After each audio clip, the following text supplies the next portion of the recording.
Hi everyone, so welcome to one more video series of AWS CO2 new question where I will be trying to discuss 5 questions very quickly and we'll try to tell you the tricks so that you can answer a question within 1 minute. As you know, AWS is having very strict time limit and having 130 minutes for 65 question and mostly.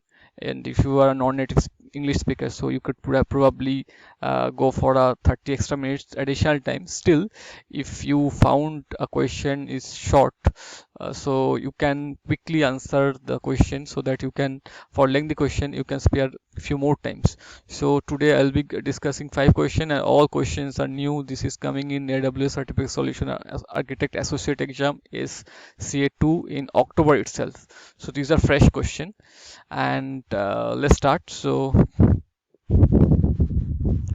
the first question is an application consists couple of EC2 instances.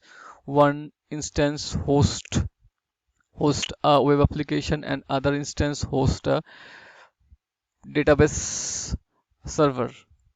Okay, so they are basically telling that they have hosted their EC2 instance web database in the EC2 instance, so they didn't take in the RDS service. Okay, which of which of the following changes can made to ensure the high availability of the database layer? So high availability over EC2. So let's try to scan the answer first. Enable read replica for the database. This is not the case because we haven't taken the RDS. We have installed our RDS database relation database to EC2. So this is not the case. And enable multi-AZ for the database. This will also cannot be done because we have simply taken the virtual machine and installed our web application. Then have another EC2 instant in the similar availability zone. Similar availability zone, it is not highly available, will not go. So this next would be the correct option without even reading it. So have another EC2 instance to another availability zone with replication configuration. So this is the correct answer. We need to manually do the auto replication on. So this is the first one. The next one is you are designing an architecture on AWS with disaster recovery in mind. So disaster recovery is a keyword.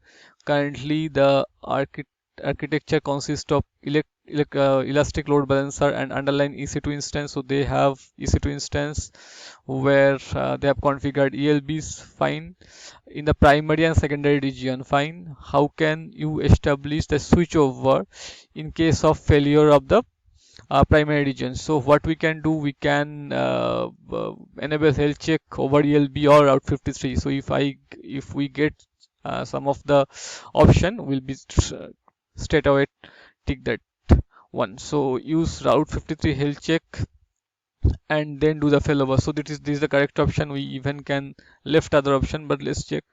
So cloud watch would not be the correct one, so we'll not go forward. Then I'll not use any script because if we have a we always in AWS we always go for AWS service, not to write our own code to check something or to create something. If it is readily available, we'll use them. So Route 53 still is the best option. Use CloudTrail to detect the failover, so no need to again configure CloudTrail when the Route 53 health checks is already there. So this is the correct option. Now quickly move on to the third question. A company has assigned 2 web server instances on an elastic load balancer. Okay, however the instances and the ELB are not reachable via URL to the elastic load balancer serving the web application data in EC2 instance. So they are basically telling they have a ELB but they are not able to reach to the web application which have hosted over EC2. How might you resolve the issue? Uh, issues so that your instances are serving the web application over public internet. Okay, fine. So attach the internet gateway to the VPC route and the route to the subnet. So this is the correct option because whenever we need internet in VPC, the public IP is not enough, right? We need to have a internet gateway, and the internet gateway should be configured to the route table of that particular VPC. This is the correct option. We can even leave that one, but for the check I just going to read this one. So add elastic address to the instance. This is not true. Elastic IP will not confirm that your application will run over public IP. This is basically the public IP, static public IP, I would say, which will not change when the application is restarted. Sorry, the EC2 instance is restarted. Still, the elastic IP would be same. So use Amazon Elastic Load Balancer to serve request to your instances located in the internal subnet. So this is no way it's right. So none of this above. So the first option will be the correct one. We'll quickly move on to the next one. So your company has infrastructure hosted on-prem. Fine. They have requested you to devise an architecture on AWS which can be used to migrate some of the on-premises component. They are currently concerned about the data storage layer. They also want minimum administrative overhead for the underlying infrastructure of the AWS. Which option would be the correct one? Choose two. So they are basically telling they have a on-prem infrastructure where they want to copy their data to a AWS storage, and what they're expecting, they are expecting in a serverless manner. So administrative overhead they are not expecting, which basically means they are expecting a serverless manner where administrator should not wait, and like there should not be any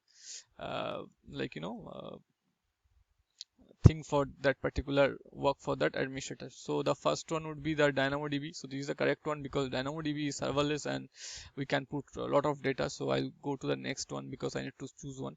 So EVS volume is the correct option, but again EVS is not serverless, so I'll not pick this up. Then S3 would be the correct option for sure. So this is the S3. Like they haven't written S3, but simple storage service is basically S3.